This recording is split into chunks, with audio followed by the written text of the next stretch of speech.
Hello दोस्तों, नमस्कार, प्रणाम। मैं हूं डिम्पल और आप लोग देख रहे हैं हमारा यूट्यूब चैनल स्पेशल क्लास। आज हम लोग इस क्लास में क्लास 10th के बच्चों के लिए बहुत बेसिक क्वेश्चन लेके आए हैं। देखिए, क्लास 10th का क्वेश्चन है। देखिए क्या क्वेश्चन कह रहा है कि किसी शंकु के आधार की त्रिज्या 7 सेंटीमीटर है एवं इसकी ऊंचाई 14 सेंटीमीटर है, तो इसका वक्र पृष्ठ का क्षेत्रफल निकाले। देखिए क्वेश्चन बहुत ही आसान तरीके से हम बताएंगे। बहुत ही मजेदार क्वेश्चन है, बहुत ही आसान तरीके से बताएंगे कि आप लोग को बहुत बढ़िया से समझ जाइएगा। तो देखिए पहले हम क्वेश्चन पे चर्चा करते हैं। तो देखिए क्वेश्चन ई कहा है, तो क्या कह रहा है क्वेश्चन कि किसी शंकु किसे कहते हैं। तो देखिए शंकु आप लोग देखिए, शंकु इस टाइप का होता है। बर्थडे का टोपी होता है। देखिए बर्थडे का जैसा टोपी होता है ना बर्थडे में। तो देखिए तो शंकु बर्थडे का टोपी अब देखे ना, बस बर्थडे का टोपी वही शंकु है। तो देखिए शंकु में शंकु हो गया। शंकु में जो होता है ना सीधा रेखा होता है ना। देखिए आधार की त्रिज्या, देखिए आधार की त्रिज्या जो किसी भी आकार का बीच वाला आधार होता है। क्या? किसी भी आकार का बीच वाला आधार होता है। तो देखिए आधार, तो जब ये रहता है इतना बीच में केंद्र होता है, केंद्र से बीच में केंद्र है, एनु मिल गया तो दोनों आपस में मिल गया, तो इसको बोलते हैं व्यास। इसको क्या बोलते हैं? व्यास।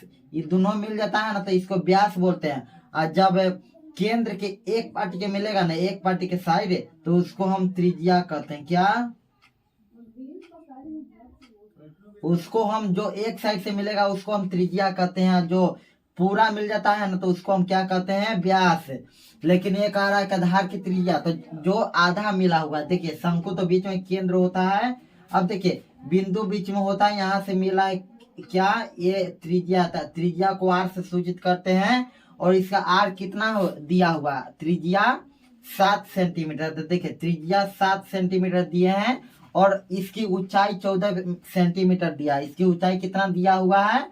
14 सेंटीमीटर। ऊंचाई होता है ऊपर से लेके नीचे ले, जहाँ केंद्र है, केंद्र से लेके ऊपर तक ले, कोनी भी से लेके यहाँ तक ले, ये होता है ऊंचाई। तो ऊंचाई कितना दिया हुआ? ऊंचाई को एच से सूचित करते हैं। ऊंचाई कितना दिया हुआ?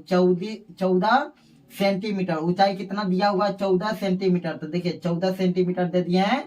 अब कह रहा है ना कि इसका वक्र पृष्ठ का क्षेत्रफल निकाले। तो वक्र पृष्ठ एल ज्ञात करने के लिए कह रहा था। देखिए वक्र पृष्ठ का क्षेत्रफल ज्ञात करने के लिए कह रहा है। तो देखिए इसका तिर्यक ऊंचाई, देखिए शंकु में तिर्यक ऊंचाई भी होता है। एक ऊंचाई होता है, ऊंचाई को एच से सूचित करते हैं और इसका तिर्यक ऊंचाई को एल से सूचित करते हैं। तिर्यक ऊंचाई के एल से। तो देखिए तिर्यक ऊंचाई, देखिए तिरछी रेखा को तिर्यक ऊंचाई कहते हैं। तो देखिए तिरछी रेखा गया है ऊंचाई में, तो देखिए इसको एल से सूचित करते हैं। तो इहो पार्टी से गया है तो एल से सूचित करते हैं। चलिए अब क्वेश्चन बनाते हैं।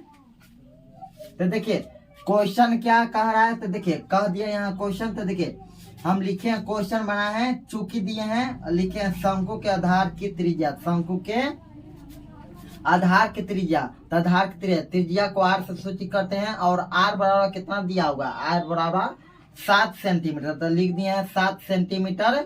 और ऊंचाई और शंकु के ही ऊंचाई कितना दिया हुआ है? 14 सेंटीमीटर। तो कह रहा है कि वक्र पृष्ठ का क्षेत्रफल ज्ञात करें। तो देखिए चलिए, तो यहाँ लिखेंगे हम लोग कि चूंकि शंकु के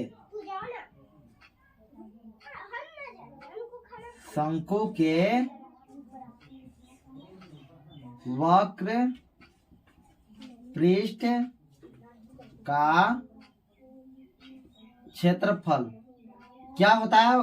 शंकु का वक्र पृष्ठ का क्षेत्रफल होता है पाई आर एल होता है। तो देखिए तिर्यक ऊंचाई इसमें नहीं दिया हुआ, खाली क्या दिया हुआ? ऊंचाई दिया हुआ। तो हम यहाँ तिर्यक ऊंचाई पहले निकालेंगे। क्या?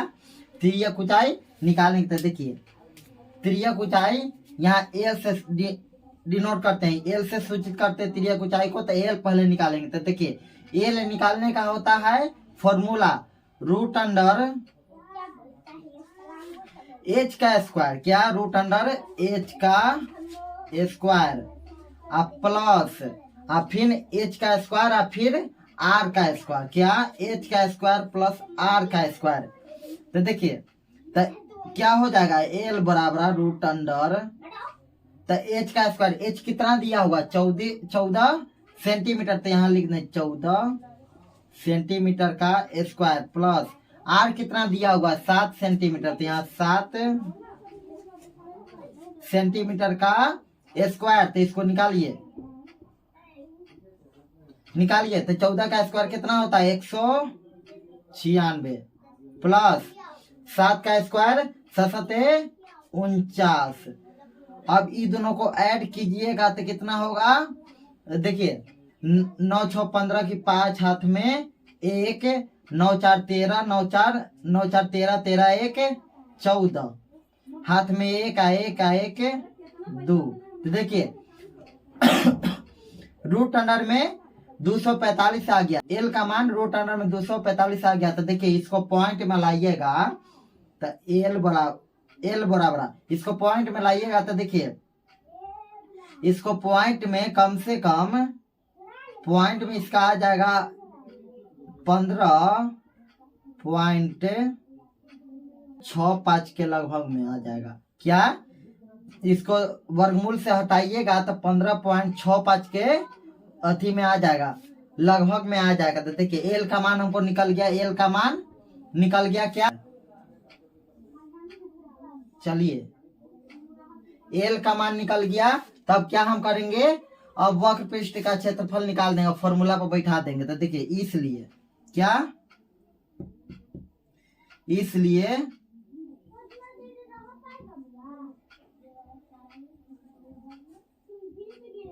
शंकु के वक्र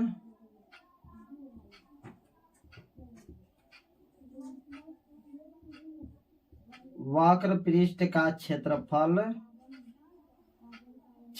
बराबर क्या होता है फॉर्मूला, क्षेत्रफल बराबर क्या होता है फॉर्मूला, पाई आर एल, क्या पाई आर एल। तो यहाँ लिख देंगे तो पाई का मान क्या होता है, सब जानता है कि पाई का मान होता है 22/7 आई गुने आर का मान कितना दिया हुआ, आर का मान 7 सेंटीमीटर, तो यहाँ लिख देंगे 7 सेंटीमीटर गुने एल का मान हमारा निकल के कितना आया, एल का मान हमारा निकल के आया 15.65 के लगभग में।